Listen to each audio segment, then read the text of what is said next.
Hello, everyone. Welcome to another episode of Q&A about business, innovation, and managing life. The good news is I'm back in my natural habitat.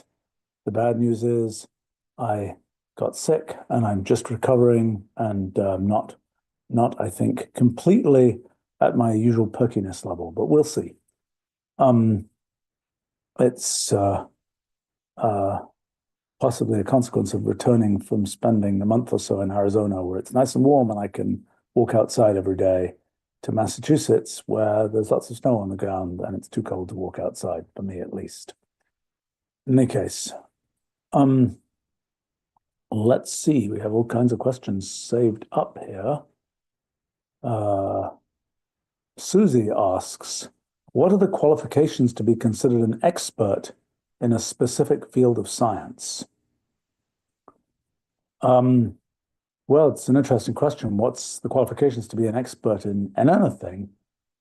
In some areas, like science, for example, there are sort of specific degrees that people say, I've got that degree. So that sort of demonstrates that I have some awareness or capability in that area. And in science, it's usually, if you are doing research science, it's usually, oh, I got a PhD in X, Y, or Z. It's not always the best indicator of, for example, sort of broad ability to make progress. PhDs tend to be a story of you're going to work on some specific thing for a few years, often suggested by somebody else, and you're going to get very deep in that particular area. And I've certainly noticed at our company where we have sort of a range of people in research and development, from people with PhDs and people who've been professors to people who are kind of never went to college and so on, because they became whiz programmers at a young age and such like. And I have noticed that if I look at overall trends, there is possibly a trend to people who've had less directed education being more broadly interested and knowledgeable in things. It's not uniformly true, but there's definitely, certainly does not go without saying that if you have a PhD, that you'll sort of be more broadly capable than somebody who doesn't have that particular qualification. I think that it's always a question of what do you get for being an expert versus what do you get from just thinking better in general. And I think my late friend Dick Feynman, physicist, was fond of saying there are no experts, which I didn't entirely agree with, but he was, and remember that this was, he was saying that to me in the late 1970s, early 1980s, when the world was a somewhat different place and when there wasn't as broadly available knowledge about everything out there and so on as there is today. But the thing that I think he was reacting to at that time was people who would say, I'm an expert on this or that thing, and you discover that their knowledge is incredibly narrow and they really sort of miss the big points because they're concentrated on drilling into the little points, so to speak. And that's and he also, I think, was sometimes a little bit on the not knowing what one doesn't know type thing. And that's always a challenge. You see some area and you say, oh, those people are experts doing this very, very specialized thing. You don't need that expertise to be able to do that thing. But actually, it turns out you really do, but you don't see that until you're deep in the trenches in that particular area. I mean, I think the thing that's always worth realizing is that every different area of science, other kinds of activities, there are different ways of thinking about things. You know, you do math, pure mathematics, let's say. There's a particular way of thinking about things, theorems, proofs, precise specifications of things. Very different from what happens if you're a medical researcher, where it's kind of, there's a whole story of sort of statistical evidence and sort of following regulations and principles and so on. That very different from what happens in, let's say, math. And you go to every different area, there are different kinds of ways of thinking about things. And I think that's one feature of being a sort of a valid expert in some area is you grok the way of thinking in that area. Now, it could be that to solve a particular problem that even is about the subject matter of that area will not be best done by thinking narrowly in terms of the way of thinking of that area. But to say, yeah, I know what's known in that area, you have to kind of know the way of thinking in that area. So, a good test is if you're in that area and there are academic papers in that area, you can pick up these papers and you can look at them and you can understand what they're talking about. You can say, I get it. And sometimes if you're a little bit ahead of the game, you can say, yeah, I understand that. They should have done this and that as well. And I get the sort of the whole arc of the story of this paper. And if you look at an area that you really don't know about, it's like, I don't know. I mean, I guess there is this point and that point and the other point, but I don't really know how these pieces fit together. I can't kind of draw the arc of the whole story. I think so that's a sort of operational definition of expertise there. I suppose for myself, when I try to learn a new area, it's really a question of when I talk to new people and they tell me things that I typically don't know when I talk to a new person, then I know I have not reached a level of kind of competence in that area.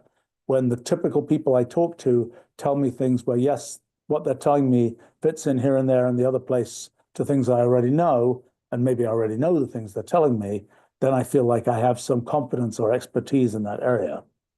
I have to say that when it comes to kind of skills type things, it can take years to get to the point where you really have the way of thinking, the skills and so on necessary to do what you're doing. I mean, I know for myself in different areas of science, let's say, it takes for me many years of exposure often, not necessarily in the trenches doing things, but at least paying attention and kind of getting some of the vibe of what's happening to really feel like I've reached a certain level of expertise in that area.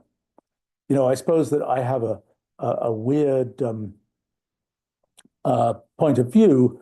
I mean, I tend to, for myself, a little bit perhaps in the following the Dick Feynman, there are no experts principle. I don't necessarily subscribe to that as such, but I do tend to feel like anything that I want to understand, I'm going to be able to understand. I may not be able to fully reason around it without knowing that field better, but when people tell me something and they say, oh, you should do this because of this, and I'm like, I don't understand that thing. And, and they're like, well, I'm an expert, and so I'm telling you that's right. I don't need to explain it to you. That's, for me, a big red flag. I'm like, then I really want to understand it. I'm going to drill and drill and drill until I understand it. And I have this sort of perhaps arrogant point of view that things that I don't understand, I don't believe. And that principle has stood me in very good stead for many decades now. And in cases where I kind of have like, oh, I can't, I just can't take the trouble to understand this thing, to climb this other hill, to understand that point, I usually regret that failure to do that. I feel like and I would like to say also that I think really good experts in almost anything can explain themselves well to people who are prepared to put the sort of intellectual horsepower into trying to understand what they're saying. I've not seen that there may be lots of factual information one doesn't have, but a good expert can kind of lead one through the steps to see that factual information and to connect it to things that at least seem plausible to one, so that one can kind of reach the point of being able to kind of understand for oneself the thing one's being told. I mean, I suppose I try and live that principle by trying to explain things, for example, in these live streams, where I sort of make my attempt to explain what I can, even though it may be quite technical and sort of expert level, so to speak. And I found that, we'll see, maybe I'll fail today on something, but generally I find that even if it's something where it's like you need to be an expert in such and such to understand that thing, and I happen to be an expert in this or that area, I find that I really can, with sufficient sort of attention, explain that without people needing to be sort of experts in that same kind of way.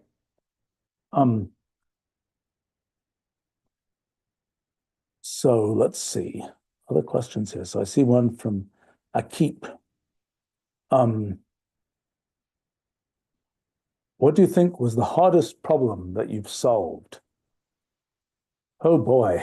I mean, there's hardest from my internal point of view, there's hardest from the point of view of the world at large. I would say that arguably a hard problem is something like, what is the fundamental theory of physics? I don't think we're all the way there, but I think we know very much the elements of the answer to that. That's a hard problem. I've been thinking about it off and on for, I don't know, nearly 50 years.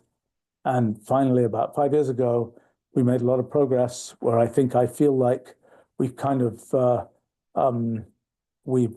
of crossed the barrier, and we're on the downhill slope in terms of really understanding how the fundamental theory of physics works.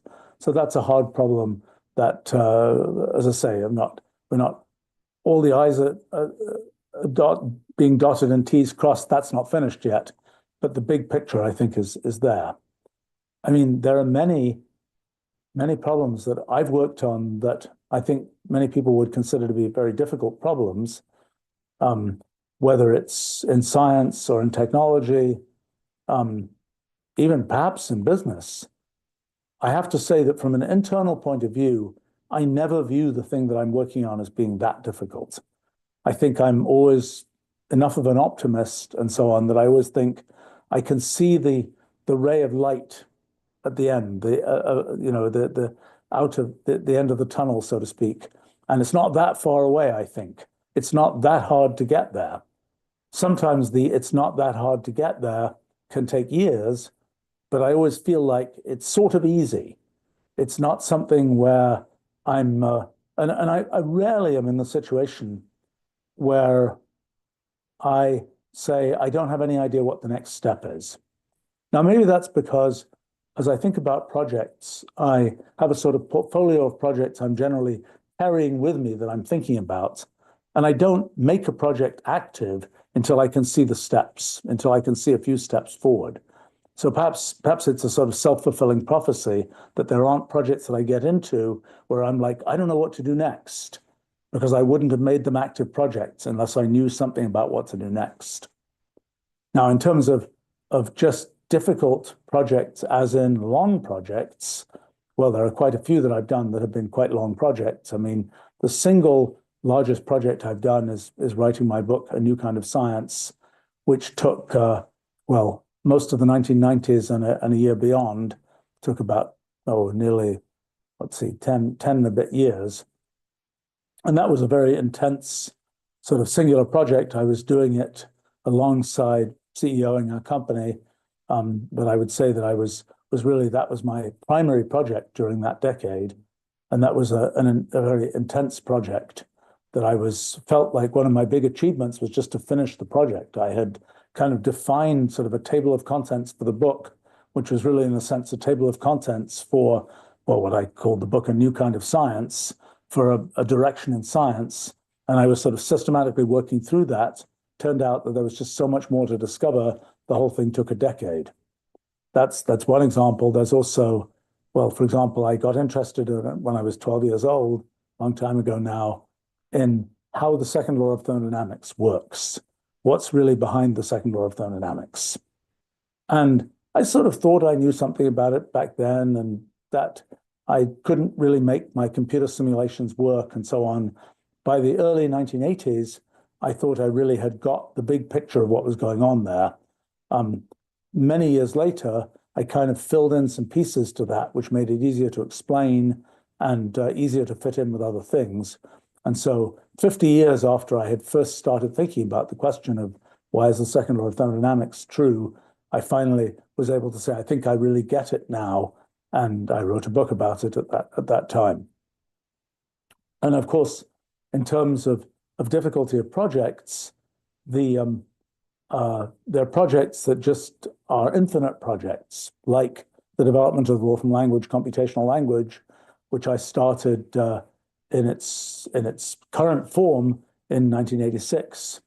I started in sort of a predecessor of it in 1979, but from 1986 to 39 years later today, it's been a continuous building of a tower of capabilities. It's really a cool thing to do because it's something where you build more, you kind of build the tower higher, you're building on all the things you've done before. It's very satisfying to be able to do that, satisfying to be able to think a thing that I worked on 40 years ago is still something that I'm making use of today.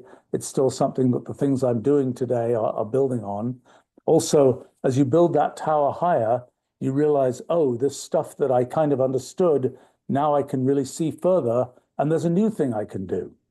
We talked a little bit about expertise, and I realized that many of the things that are sort of concepts that we invent for computational language and so on are concepts where I don't really I can introduce them, I get them clean, I'm able to design language constructs for them, but it takes years, 5 years, 10 years, more, before I feel like I really have my arms wrapped around these concepts, really can see what they mean and can build on them and go to the next level beyond that.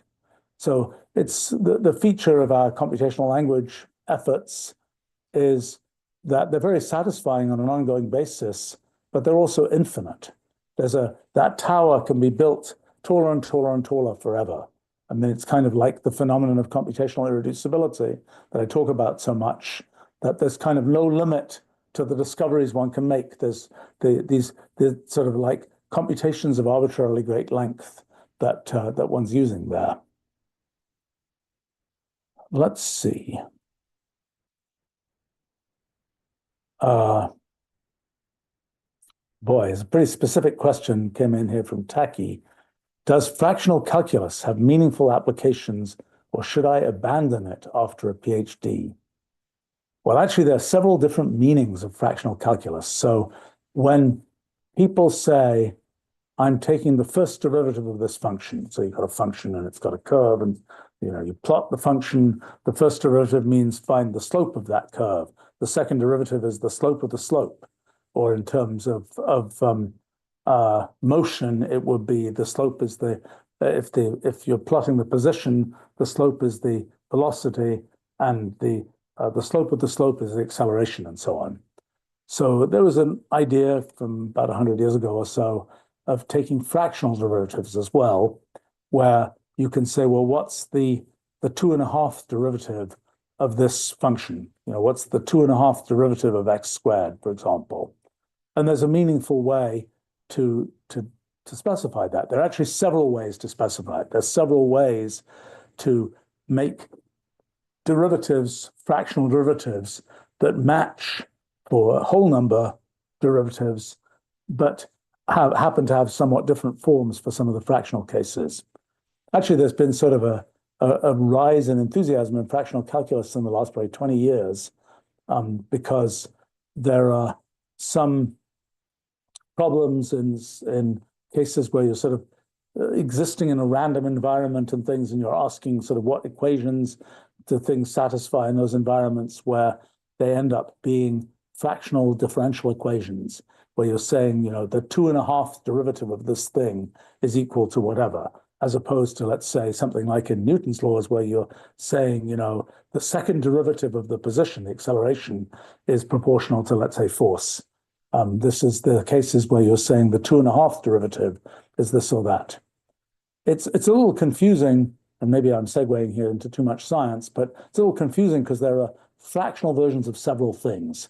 There's fractional derivatives, there's fractional dimensions like fractals, where you're looking at these nested patterns that don't where you're saying something can be 2-dimensional, 3-dimensional, or it can be 3.1 dimensional or something like that. The the way fractals work, it's a rather specific notion of being fractional dimensional.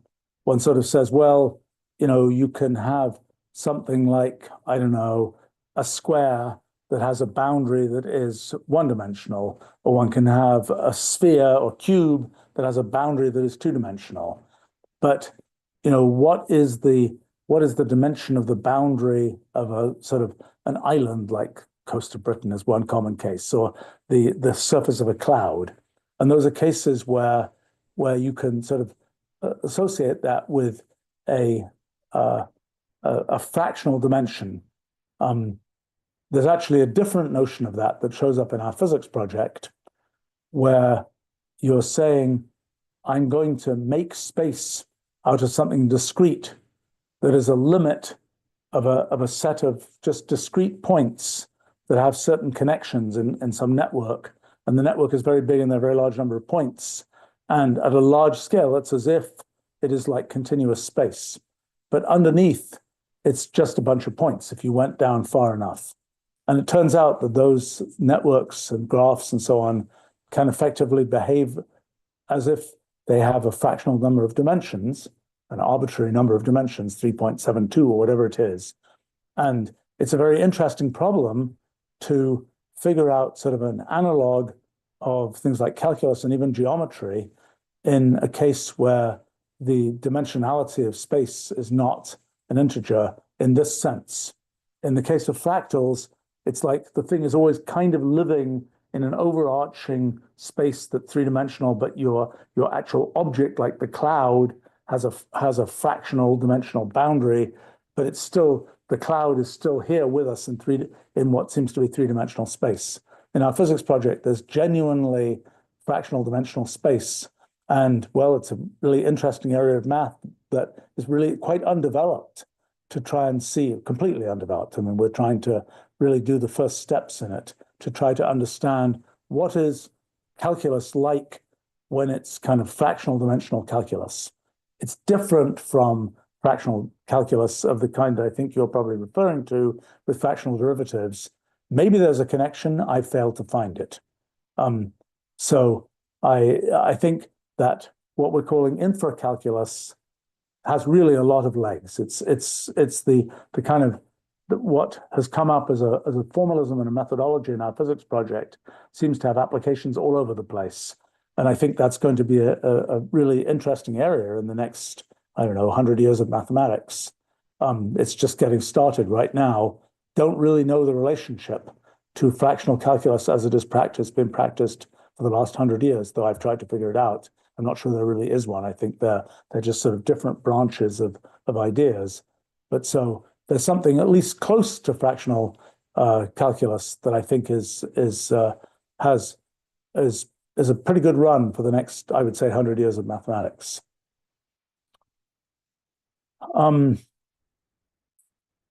Vijendra asks, what are implications of using hypergraphs in generative AI or AGI? Oh boy, that's a complicated story, actually. I was just giving a talk to a group earlier today that was kind of physicists and AI specialists that related to those kinds of things. There are several different relations. Let me not go too deeply into this here, but give a few indications at least. One story has to do with training. When you have a neural net, for example, you say, I'm going to keep sort of kicking this neural net until it gets to be able to recognize the thing I want to recognize, sort of do the operations I want it to do. I'm going to keep sort of poking at it until it does that. Well, normally when you do training, you just do one run. You spend your, if it's a big LLM or something, you spend your $1 billion to train it, but you only do it once. But you can imagine, as a sort of theoretical scientist, you can imagine all possible paths of training. That makes a multi-way graph. It's kind of like the game graph of a game like tic-tac-toe, where you're following all possible paths of gameplay. Well, that kind of thing, the multi-way graph of all possible training, is something that I've studied a bit in connection with trying to understand the foundations of machine learning. And it's fairly interesting. It relates closely to the sort of multi-way graph of all possible mutation paths in biological evolution. So there's a whole set of things you could try to understand about what's possible in machine learning, what is really foundationally happening in machine learning by using multi-way graphs and hypergraphs in connection with that. Another completely different kind of thing is to think of what you're operating on in the neural net, instead of it being this neural net that has a bunch of numbers in an array and so on, and you're connecting these numbers to other numbers and adding and multiplying and so on. You can think of the elementary operations as being things like hypergraph rewriting operations. And I don't think I should talk about it in too much detail here, but there's a company that got started that's based on ideas from our physics project and hypergraph rewriting and so on, really pushing that direction in thinking about machine learning, not as a transform arrays of numbers, but instead do things like transform hypergraphs. And then sort of the training problem becomes a problem of defining things like hypergraph rewriting rules. Excuse me.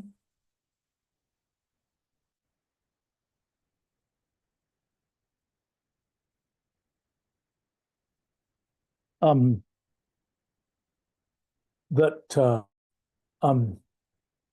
so it's kind of quite a reformulation of the traditional update these arrays of numbers type story of machine learning to instead be updating rules for hypergraphs, which themselves can be represented in terms of hypergraphs and so on.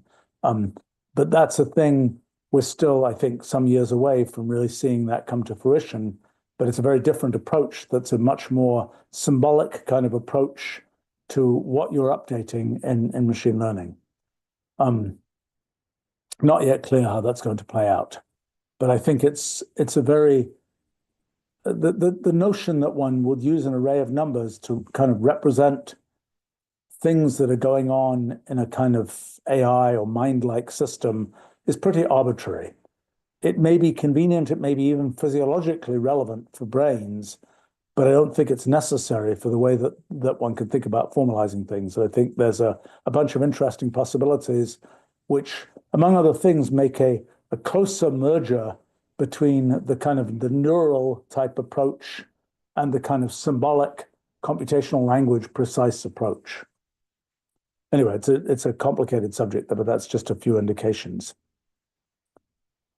Goja asks, when will we get to adopt our own robot pets?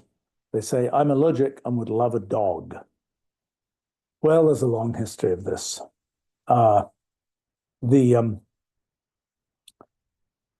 guess virtual pets became a thing with things like Tamagotchi maybe 30 years ago now.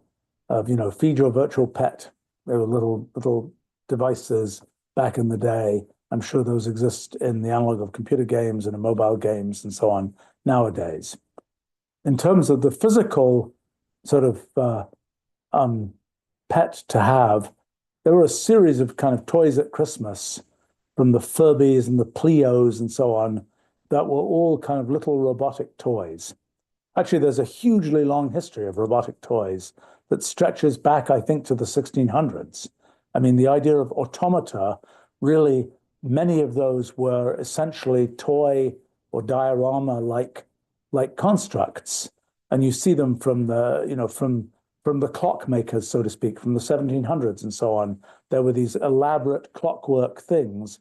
I remember there was one from, I think, the 1700s, which was a duck that had all kinds of realistic things. It could even eat stuff and have some strange and rather disgusting sort of mechanism for processing its food-like material and so on. But so there's a long history of sort of the robots as pets of various kinds.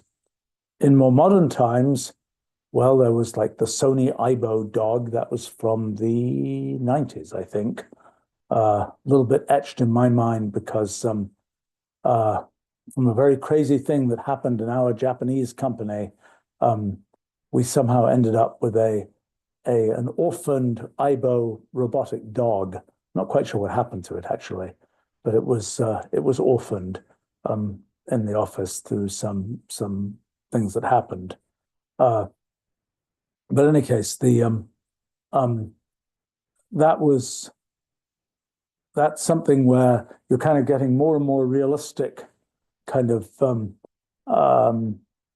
uh, sort of actual dog-like capabilities. I've known several people actually in recent times who've talked about sort of mounting a serious robotic dog company effort with the latest machine learning capabilities and so on. I mean, the story of what dogs are thinking and how they think is certainly one that isn't fully resolved. I mean, I remember there was a company a while ago that was trying to, well, there's a couple of companies I can think of. One was one that took vocalization from dogs and had a dog to human translator where you could kind of have something based on your breed of dog. You would set various things and it would tell you for your dog when it goes woof woof in this particular way, it means, I want to play ball. And another way it means I'm hungry or something. I think it is I'm always interested in sort of alien forms of communication, and the question of, what's the dog really communicating is one, and how do we humans think in dog terms about what it's communicating? Very challenging. In the case of dogs, so much of their world and so much of their sensory input comes from smell rather than sight. And we're just not used to sort of a rich olfactory environment. And we don't have even words to describe most of the things that could be sensed by a dog in that way. So it's kind of hard to know what the dog is thinking in human terms. And certainly even its way of expressing itself is not necessarily superhuman accessible. I remember there was a company a while ago that was putting accelerometers on the tails of dogs to try and sense their wagging motion and to try to identify different sort of the language of dogs as represented by tail wagging. But in terms of sort of how realistic can you make the robotic dog, I think there's sort of a big effort, probably this year, there will be lots of progress on this in making sort of the analog of large language models for behavior, large behavior models and so on, that are ways of taking, for example, an overall textual description of I roughly want you to pick up this cup or something and turn that into the actual sequence of motions and actuations in the kind of artificial muscles of the robot arm or whatever to pick up the cup. And that idea of can you go from the stream of intention to the action, I think it'll be possible for robot arms, and I think it'll be possible for robot dogs too. It's a little bit less clear what the kind of upstream intention stream should look like for a dog. For a human, we kind of imagine we know what the upstream intention stream looks like because we're thinking it. But for a dog, we don't really know what's going on inside. So it's a little bit harder to have something which is sort of a realistic, the epic of the dog type thing, because we don't really have such access to that epic. I mean, I think that it's sort of an interesting question. This whole sort of communication between species is an interesting question. And it's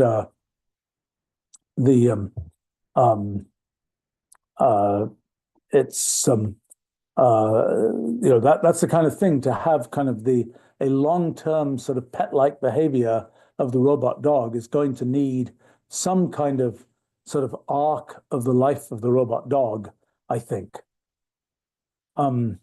Weasel is commenting, my Roomba is my pet. Yeah, they certainly have the robot vacuum cleaners certainly have some definite pet-like tendencies. And Weasel is also commenting, I'd love a guard robot dog. Well, there are some of those. And there's some, I have to say, a few years ago, I was at some event with Jeff Bezos, then CEO of Amazon, and there was a robot dog there made by Boston Dynamics, a leading robot dog company, I would say. Um, and it was I was just super amused because I'd been, I think, chatting with Jeff, and I'd been walking along, and then the robot dog shows up, and this becomes a big photo op of Jeff and the dog, and a photo shows up in the New York Times, and I'm realizing I was right off to the side, along with the person who was very worriedly having that laptop around, kind of like a popcorn seller, around their neck, walking along with the robot dog, moving, pressing keys and moving joysticks and things to keep the robot dog doing its not very autonomous, walking the way it was supposed to walk. It was one of those, there's the news picture and there's what's just to the side of the news picture, so to speak.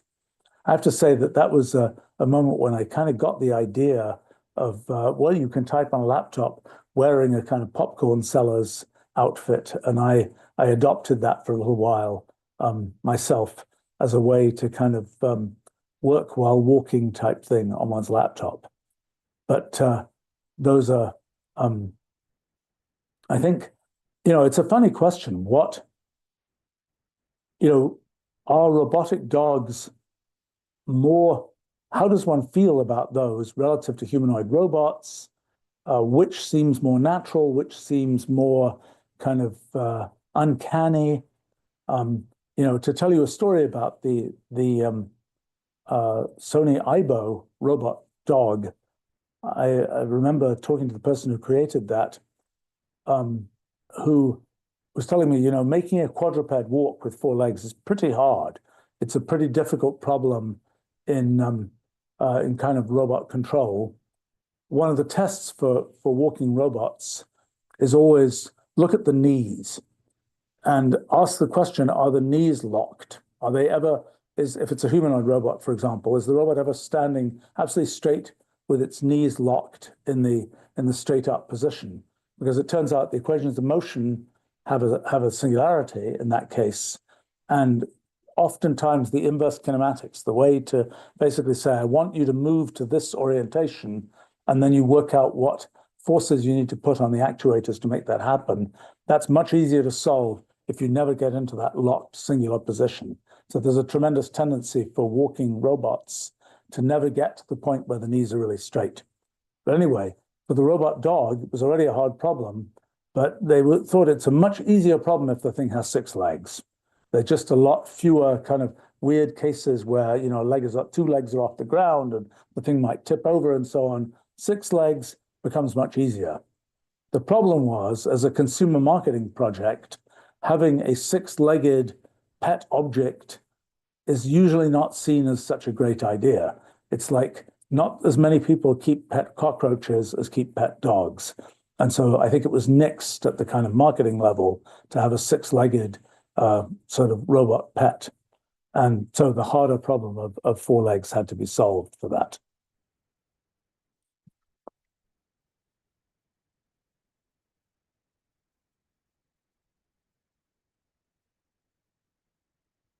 Let's see. Parker asks, did I watch the Super Bowl on Sunday? No, I did not. My wife did, and a few times texted me saying you should come and see this ad, but I'm afraid I never made it. It also didn't help that I was sick that day, but I would not. I'm one of my many blind spots, I suppose, is sports. I sort of understand the interest of kind of the theory of teams and leadership and so on, but I've never really gotten sufficiently into kind of the rules and details and histories of sports teams to have found it all that interesting for myself. And I suppose I tend to have the rather egotistical point of view, I suppose, that I'm better off doing things where I'm sort of directly doing something than passively consuming something like that, which is I won't claim there's any great virtue to that point of view. It just is a personal sort of quirk of mine. Let's see. ICANN asks, do you think we will reach a point in technology where computers themselves will have personalities like you go to the store and that's one of the features to consider along with the GPU, CPU. Oh, absolutely. That personalities for LLMs and personalities for intelligent assistants and so on are absolutely, they're almost come and they're certainly coming. I mean, just like you can pick the voice for your assistant bot or whatever, you absolutely should be able to pick the personality. Someone at our summer school this last year did a project about kind of the space of personalities for LLMs and the extent to which you can get an LLM to kind of channel different kinds of personalities, and you absolutely can. Just like you can sort of get an LLM to channel people with different kinds of backgrounds, different kinds of consumers who might consume products in different kinds of ways, and so on. It's certainly, even at the very simple level, you just prompt an LLM, say, behave like a such and such. Now some LLMs, particularly increasingly, have been sort of had guardrails put on them that makes them not really able to behave like a con artist or something like this. But I think the concept of personalities as a feature for bots, LLMs, and so on is absolutely a thing. And it'll be interesting to see how one kind of characterizes that. It's like with voices, it's been pretty common to give the voices, a human name. Like it's the Fiona voice, it's the Jonathan voice or something. It's the and I don't know if there was anybody called Fiona or Jonathan and was involved in the creation of the voice, but it's just or it's oh gosh, I'm blanking on a good name from a particular place. Oh, I don't know, the Wan voice. So I was trying to think of a Slavic one, but I'm suddenly blanking. The the Zbigniew voice or whatever. These are first names that we associate with certain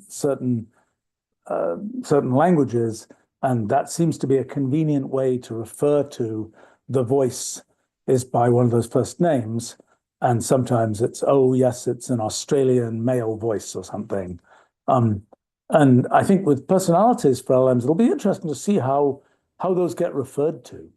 And one of the ways they might get referred to is, oh, it's like so and so. And certainly people have made LLMs that sort of channel particular individuals. So I think in terms of the sort of the helper bot, you can have it be like this real or fictional character. I mean, I suppose that's something for somebody like myself. I've put out, I don't know, I think about 50 million words of yakking out there in the world on accessible, and plus a lot of the audio of that. And certainly people have started to make kind of bots of me that are at least sound fairly realistic at the first moment.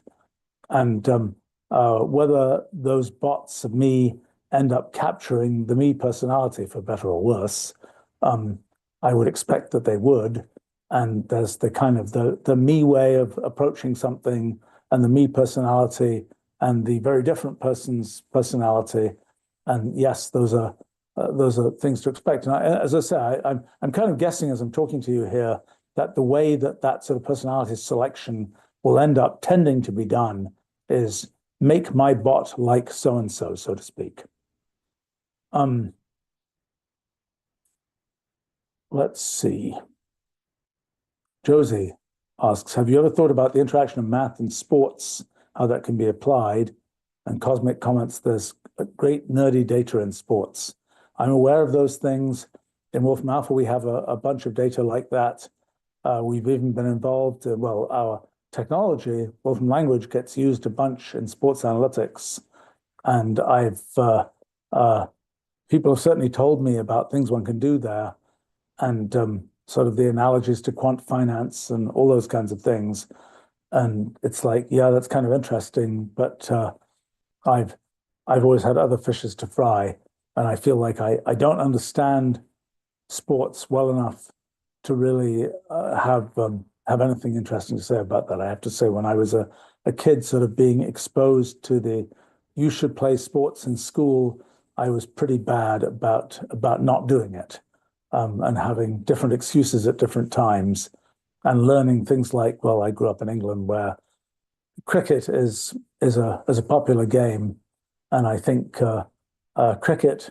I always used to think, I mean, maybe it's cricket as played by kids is more boring than cricket as played by others, but it seemed like a very slow and nothing much happens game. But it seemed to have there's this feature that every 6 balls, something like that, I don't know, the sort of positions of everybody on the field gets reflected in a diagonal line, and I have to admit that I had worked out at some point how to sort of make a deal with somebody else so that your position would be one that had a mirror image position, so you never even had to walk across the field, every some amount of time. A terrible, not a sign of I don't think I was that nerdy a kid actually, but well, maybe I was, and just didn't know it. But that uh, I just was never into sports kinds of things. Let's see.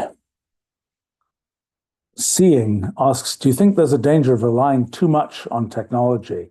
For example, automating home locks. You know, the main house I have was one we built 23 years ago, something like that. And it was really a challenge at that time, what kind of home automation to put in. And so I kind of had the bright idea of let's not put in category 5 cable or this kind of, audio cable or whatever else. Let's just put empty conduit in the walls to be sort of future-proof. I have to say, I was just while I was away, someone was trying to pull new fiber optic cable through these conduits, and it turned out to be a lot of work.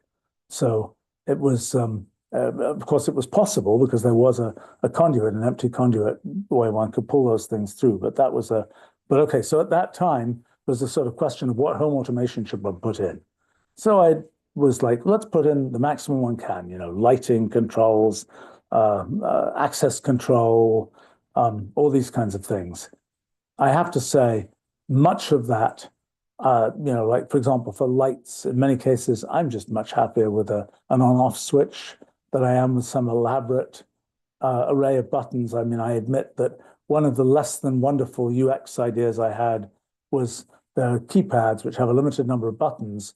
And if you sort of want to have more functionality, you can have double press mean a different thing than single press.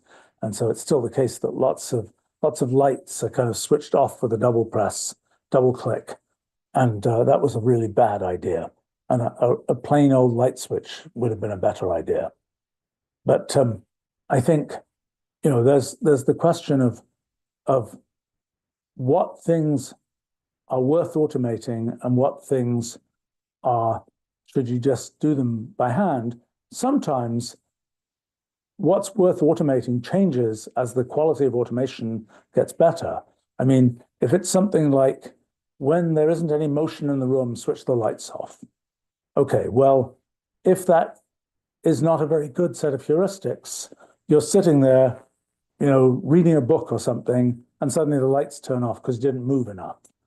That's annoying, but in a sense, it's not a feature. The idea that if there's nobody in the room, turn the lights off is not a bad idea.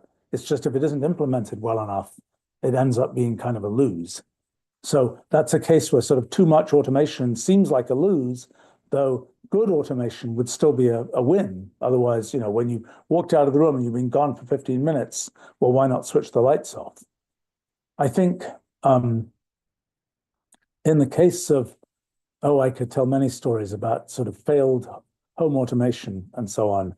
I will say that the long, long ago, the office building that our company headquarters actually is still in, when it was first built a long time ago, we were kind of its anchor tenant a really, really long time ago. This is beginning of the 90s. the there was the idea of let's modernize, let's have voice actuated building blocks. Well, that was again automation that made no sense. It worked poorly. It was easy to sort of trick. It was unreliable and so on. Was it a fundamentally bad idea? I don't know. I don't think it was a great idea, but it was again somewhat before its time. And I mean, I think there are, when the automation works well enough, in many cases, I think it's typically a good thing. Now, there's also the question of what requires you to think about it versus it to just happen automatically. I mean, the classic case of that is GPS, where, most of the time I just trust my GPS. I don't think about where I'm going.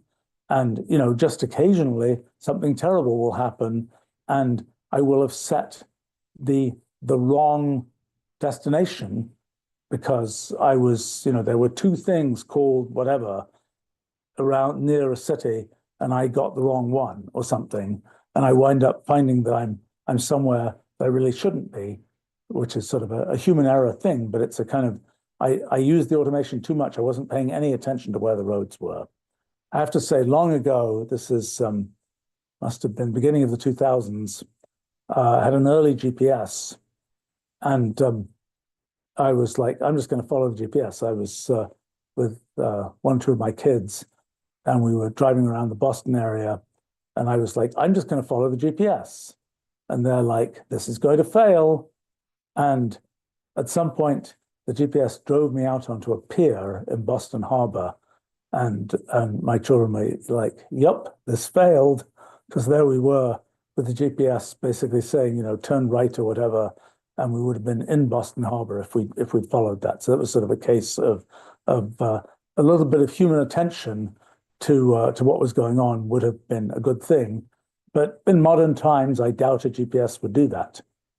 I mean, I'm led to tell the story from the mid 1980s when I was consulting for a sort of AI company in Boston. They had developed a direction assistance system that worked by you, and remember, there were no cell phones in those days. And so it worked by you stopped at a payphone and it knew the phone numbers of payphones. So it knew where you were calling from and it would give you instructions. It would read you instructions with a voice synthesizer about where to go next. And I said, okay, I don't know the Boston area. I didn't live in the area at that time. I'll test this thing out. That was such a disaster. I think I was lost for like 4 or 5 hours. And I'm not even sure how I might have found my way back by stopping at a gas station and buying a map. But in any case, that was again an example of automation that wasn't quite ready for prime time and didn't work very well. But there's always a question of when do you get to sort of see the details and have a human feeling for what's going on versus when does it happen automatically? And my experience tends to be that having things happen automatically, but getting intuition from seeing them happen many times automatically is more powerful than seeing the insides of what happens a few times by hand, so to speak.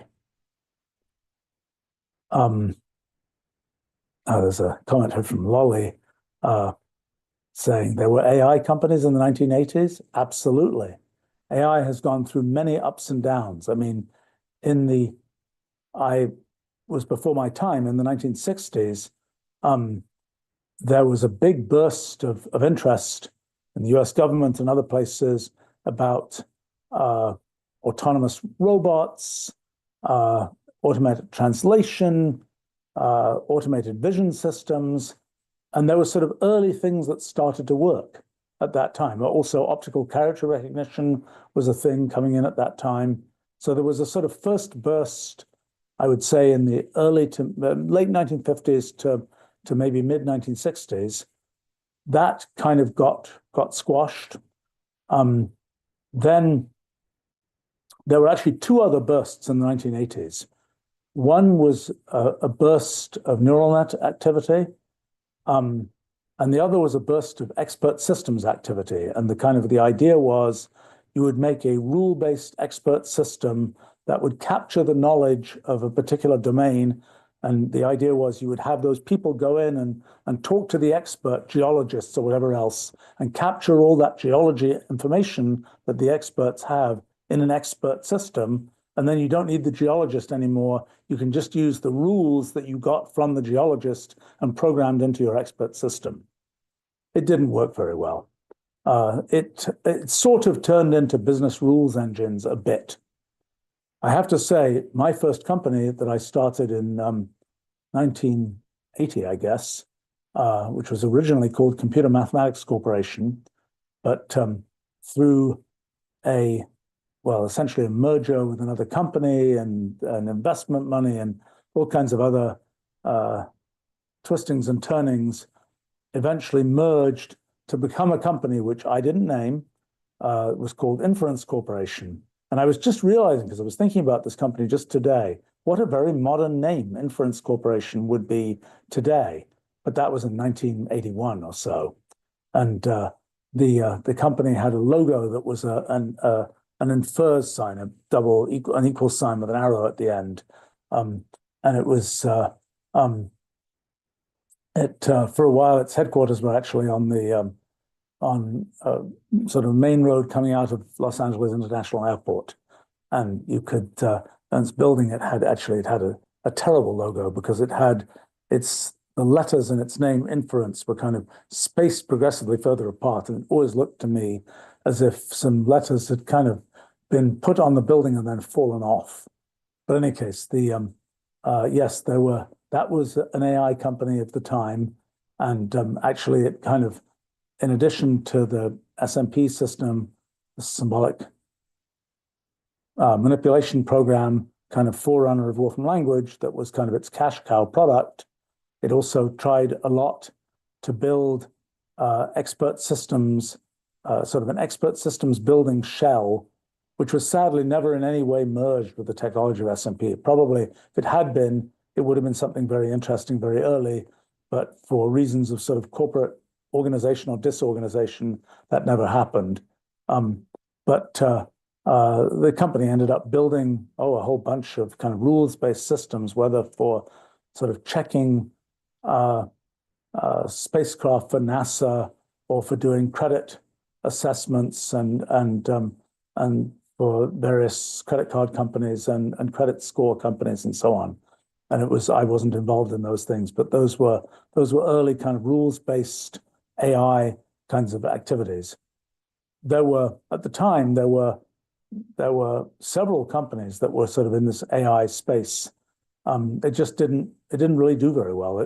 What survived really turned into the rules engine business. People had thought that kind of the mathematical computation side of things, which was what I was involved with, was sort of an example of AI in action. But perhaps in my care, I didn't really associate it with that. It was just like we're doing computation and making things work. But yes, and AI went through this series of kind of ups and downs. I would say that even 15 years ago, when Wolfram Alpha came out, AI was in a big slump of, nothing works. We don't want to talk about anything we're doing as AI. And I was kind of pleased that when Wolfram Alpha came out, that sort of solved a problem that had been discussed in AI for decades, which was kind of free-form question answering across a wide range of domains. I was very pleased that the folks who had sort of survived in AI during that kind of winter period seemed to be very positive about what we'd done, rather than saying, oh, but you didn't really do AI. We didn't really claim we were doing AI. We just claimed we were solving that problem. But they were like, it's really cool to see something sort of AI-like actually succeed at this thing that we were trying to do. It doesn't always work that way when you enter some field that you haven't been sort of centrally involved with. Sometimes people just say, oh, we don't want you in our field, and what you're doing is somehow we want to define it as irrelevant, so to speak. But it didn't happen in that case, to the credit of the folks who were involved in the field at that time. But then AI, in starting around, well, that was 2009 that Wolfram Alpha came out. starting in 2011 was the time when deep learning, machine learning really started to seem like it was working. And then AI became more popular again. Then somehow they got to be this point, just a few years ago, when it was like, look, AI has no benefit. It just means somebody's going to tell you in the EU or something, if your product involves AI, it has to be labeled as dangerous type thing or some such other thing, and it's subject to different regulation or whatever else. And so people started saying, nah, let me not call this AI. And then ChatGPT came along and AI seemed very cool again. So that's a little bit of the story there. Vijendra asks another question to me. Do you play computer games or play console games in the 80s and 90s? No, it's another blind spot of mine. I'm really, if you sit me in front of a modern game, I doubt I'd be able to play it. I wrote a couple of very simple games for the computer that I first learned to program, which was in 1973, which was a computer size of a desk, programmed with paper tape and so on. And I have to say, I organized, I was in high school in those days, and I organized some sort of computer exhibitions and sort of created some games for the visitors to play. They were, to put it mildly, unsophisticated by modern standards. One was interesting, I thought, which was you had a teleprinter. Teleprinter could print, letters and so on, and you had buttons. They were the actual interrupt buttons of the CPU interrupt buttons. Level 1, level 2, level 3 interrupts, which caused the instruction flow to jump to a different place, basically. And so I wrote a program where it would print two letters, JQ or something, and out on the teleprinter. And then you were supposed to press one or other interrupt button, depending on whether those letters were in alphabetical order or opposite to alphabetical order. And my one moment of sort of trying to deploy that computer game, I deployed it, and I found the interesting fact that the faster you ran the game, eventually got to a point where people were getting it wrong more than 50% of the time, which I found interesting. But that's about my level of sophistication. Now, I have to say, our technology, both in language and so on, has been used for all kinds of things in games, and all kinds of, it's used for sort of cityscapes in SimCity and designing that, and used for many, many, many different things in the design of computer games and the figuring out of whether strategy is going to work and so on. But I'm afraid I haven't been involved in those things, but I'm just not a consumer of computer games. Again, one can consider it a personality feature. I don't know if I'd say good or bad, but I tend to always feel like if I'm playing a game, I'm not doing something that is sort of constructive. I'm not building something. I'm just sort of playing the game, so to speak. And I feel like I'm not. Maybe I am learning something, but I don't sort of feel that way. And so I don't find it. I find it just sort of like, I can't do that. It's just something I just don't find it sort of fulfilling to do those things. And so I prefer to have if I'm going to do something, I'm going to do something like I'm going to go do a computer experiment. I'm going to try and figure something out or whatever else, or even I'm going to try and provide some advice somewhere or something, but not just sort of play the game. I have to say, I mentioned I was sick a couple of days ago, and so I don't get sick too often, thankfully, but I always kind of save up these activities for when I'm sick. And I had got a Vision Pro right when it first came out. And I had kind of saved up the activity of, okay, I'm going to use the Vision Pro because I haven't found so many uses for it. But the one thing that's a clear use for VR devices is if you're lying flat on your back, you can watch a very big screen television with a VR device. And so I got a chance to finally do that. and I don't usually watch television either. And I got to binge watch some new series um, that with a Vision Pro, and it worked really well, really well. I was very impressed. Um, but that's not computer games, but that's about as close as I might get to those kinds of things for now. So sorry, a silly game. Um, let's see. Okay, I see a couple of lovely comments. I do think that playing games helps keep the brain sharp. I'm lucky enough that I have enough kinds of things that I try to do every day that I feel like I'm uh, I'm giving myself a decent amount of brain exercise. I mean, I would say that these live streams are, if nothing else, decent brain exercise for me, and I hope fun brain exercise for you folk as well. But and somehow the things that I end up doing, whether it's sort of doing computer experiments and figuring out science or trying to design computational language, they somehow these things feel like a lot of brain exercise. So I feel I don't need more. As I say, I'm not claiming this is terribly virtuous. I'm just saying that's just a particular quirk or feature of mine. Um, let's see, I probably need to go soon, but it's two questions which I might try to end with. One's from Brady. Why? Oh, um, I'm sorry, I noticed a comment from Cosmic. With AR glasses, cats will never be able to walk in front of my terminal screen again. Yeah, that's an amusing thought. One thing I did find interesting, I mean, I sort of tried using the Vision Pro back when it first came out to do sort of, use my computer, have a big screen. I kind of thought if I'm sitting in some cramped space, on some plane somewhere or some such other thing, I don't have my big screens, maybe I could use the Vision Pro. I never have gotten around to doing that. But I did find it strangely relaxing to have my sort of big screens in the Vision Pro with a background of some rustic scene.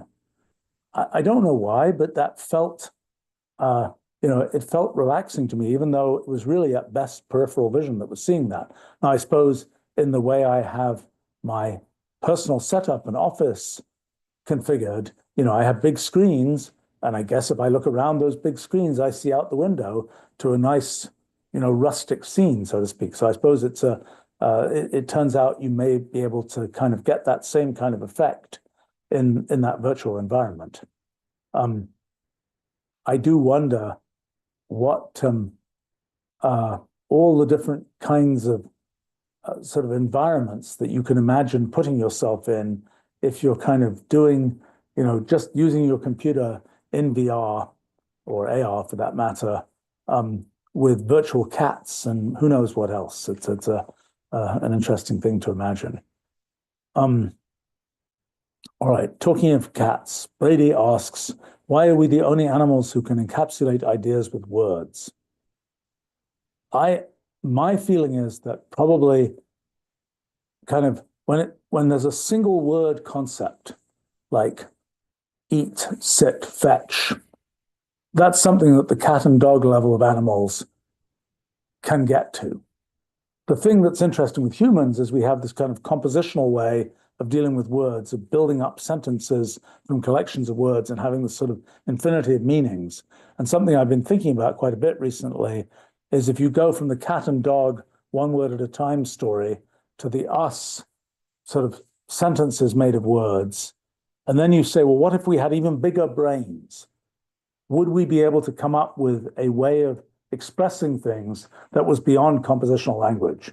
And I've been trying to figure that out. And in a sense, it's kind of like maybe I shouldn't be able to figure that out because I'm just a human, and we humans are have a certain type of mind, and it's kind of like we're trying to climb this wall. We're trying to climb up this big hill where there might be something different. And it's like if we were a cat and we were trying to understand the niceties of rhyming poetry that has deep meaning and so on, we might have a very hard time with that. So it may just be pretty out of reach for us humans, but I'm giving it a try because I'm really curious whether we can somehow be able to at least guess what it would be like, even if we can't really do it. What would it be like to be able to sort of think in terms of things beyond compositional language? Let's see. I see a question from Pasha here. Do you use any smart tech to categorize or organize your home library? Actually, I'm just getting some slightly better capabilities in that area because I have kind of a meta searcher that is sort of a searcher of all material that I have, whether it's every web page I've visited, every transcript from meetings I've been in, every email I've typed for the last 35 years, every, it has lots of things in it. And I find it very useful. It's kind of a one-stop shop. If I just type some string, like a name, for example, and wherever it is, whether it's in a scanned document from 1985, I just was looking for something from that earlier today, or whether it's from something quite different, it's all part of my meta searcher. For kind of crazy reasons, I hadn't had my library properly integrated with my meta searcher, and that's finally getting done. And it's kind of neat because I have photographs of all the shelves in my library. And of course, nowadays you can just OCR the titles. And so I really can know where everything is and get a picture of the shelf. It's kind of like the directions where it says, kind of look around and you've got the street view there. It's the shelf view, so to speak, that I can immediately home in on when I ask for some particular search for some particular book or whatever else.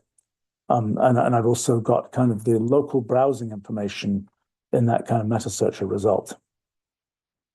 I have to say, years ago, and it's a story that my wife trots out with some regularity to explain about over automation.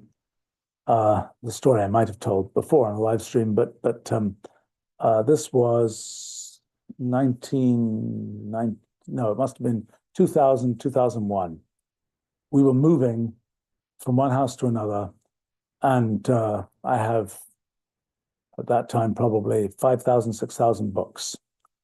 And I thought, I'm going to have a good way of organizing books in my new library. I really want to be able to browse books by in a section. I want to put the books in the order of their publication date. Well, the problem with that is you can't reshelve a book very easily in its publication date order because you have to kind of look inside every book to know what date it was published. It's not something that's on the spine. The author name is on the spine, but the publication date isn't. So I kind of had this bright idea about how I would get a colorimeter. In those days, digital cameras weren't yet a thing. A colorimeter, measure the color values of the spines of every book, measure the size of every book, and be able to make a virtual image of what the shelves would look like so that when you take out a book, you want to put back a book. And I also was planning to use barcodes, predecessor of QR codes, to be able to identify books, and then to be able to generate an image of this is what the shelf looks like with all its books of different heights and different colors and different thicknesses and so on, and a big arrow saying, reshelve this book here. Or if you're looking for a book, this is how to find this book on the shelf. Okay, so I had gotten a fair distance into getting the book covers scanned, and all the data was in database and all that kind of thing. And okay, the whole setup, and I had Wolfram language code that I think I may have written that dealt with the actual visualization of the shelves and so on. All good. Well, then it comes to actually moving the books. And somehow in the move process, the books got completely randomized.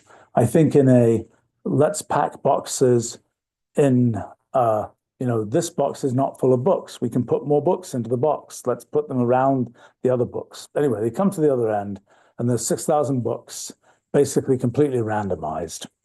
and they ended up in big piles on the floor.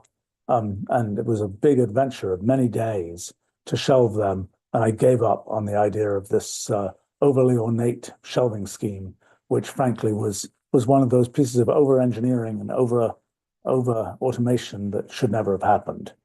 But that's I suppose that's the closest I've come. I mean, I find it useful to have images of shelves because particularly if I'm sort of remembering a book that I know I remember, because the shelves have been, well, mostly the shelves don't move very much. I gradually get more books in different domains, and I gradually get more and less interest in different domains and want them further off the ground, less far off the ground, and so on. And occasionally there has to be sort of a seismic shift in the book arrangement. But much of the time, I kind of have an intuition for, oh, this is a book that's in this area, and it's kind of nice to be able to see an image of the of the of all the books in that area. I have to say, one of the things, talking of sort of future proofing, one of the things we did when we built this house is before every wall was closed up, took a photograph of what was inside the wall, and that's proved very useful. It's one of those things one doesn't think of it, and when the wall is finished, it's too late. And kind of reminds me of getting the regular whole body MRI that I these days tend to do. And it's kind of the what's inside type question. All right. Well, I should probably wrap up here and go to my day job. Sorry, I was probably less coherent and perky than sometimes I am. But thanks for joining me, and look forward to chatting with you another time. Bye for now.